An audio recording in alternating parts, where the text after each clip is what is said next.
Joe here with the RideShare Guy, and today we're going to discuss the top 5 reasons I will rate a passenger 1 star.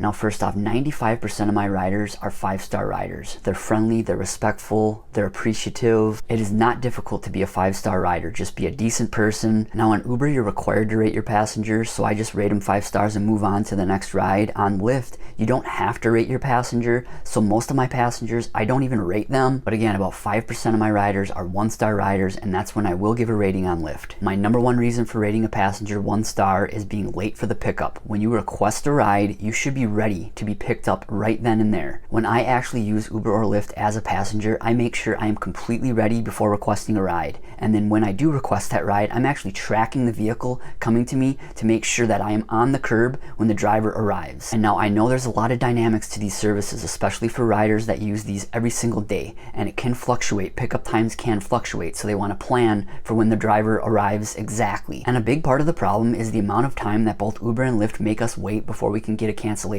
fee after arriving. On Lyft it's 5 minutes, on Uber it's a total of 7 minutes. 7 minutes is way too much time. And I've heard of a lot of drivers that when they arrive at the pickup location, if the passenger isn't on the curb, they will cancel the ride right there and then. They might wait a couple minutes, but they'll cancel the ride and just go on to the next request. I personally don't like to do that. I like to be compensated for my time, so I wait out the entire period that I need to get a cancellation fee, and then I cancel the ride. A lot of passengers will come out after I've waited 5-6 minutes sometimes, and they'll apologize, but I quite frankly don't care. You requested the ride, you should be ready to be picked up within a minute of requesting that ride. All right, reason number 2, when riders try to give me directions. I have GPS. I've been doing this for 10 years. I know what I'm doing. Now there will be times where passengers know of recent road closures, and I appreciate that feedback, I appreciate that help, but most of the time, passengers that are trying to give me directions are know-it-alls. Like just the other day, I was giving a passenger a ride, I was about to take a left-hand turn, and the passenger says, "No, stay straight." And literally the difference between the route that I was gonna take and the route that they took me on, it was almost the exact same.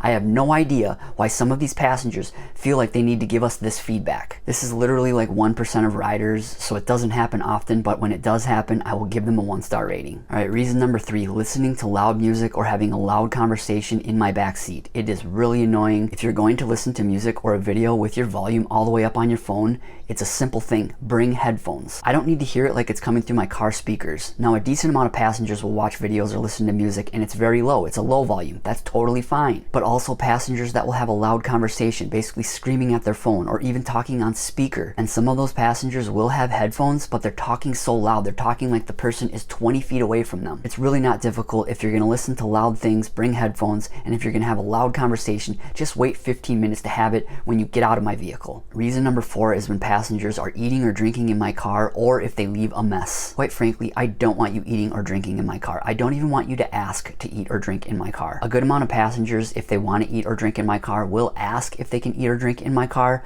but a lot of passengers will just eat or drink in my car regardless. A lot of parents with children, they'll let them eat in my car, and then when I look back after they've exited the vehicle, I can see crumbs or a wrapper or even some spilled water on my back seat. And garbage in general, people will leave garbage in general in my back seat, and a lot of the times I won't even catch it, so I won't be able to rate them 1 star. But if I do catch it and see it in my back seat, I will immediately rate them 1 star and leave feedback that they left a mess. Also, if you have an animal that sheds, the least you can do is bring a blanket and cover my seats or cover my mats. It's not difficult. Be respectful to my vehicle, be respectful to me, wait to eat or drink, don't leave garbage in my back seat, and also if you have a pet, bring a blanket. And reason number 5 is just general disrespect. Passengers that have no appreciation for the service that we're providing for them. They may enter the vehicle and not say a word to you. I try to engage my passengers a little bit right off the bat, confirm their name, confirm their destination address. And the biggest issue I have is at the end of the ride and they're not appreciative. They don't say thank you. I get it. You may be taking these rides every single day and they may become routine to you, but the least you can do is be appreciative of your driver and say thank you for giving a ride every time. So those are my 5 reasons. Again, it's a really small portion of riders that I will rate 1 star, and it's not difficult to be a 5-star rider. There's not much that you have to do. Just be respectful, be courteous, be appreciative. But what about all of you? Were there any reasons that I left out? Leave a comment below and let us know. If you've yet to download the Solo app to help you manage your rideshare business and earn more, our referral link is in the description. We also have a free newsletter, and the link to sign up for that is in the description as well. If you've yet to watch my video on my tipping analysis, be sure to check that one out. Thanks again for watching and drive safe. Thanks.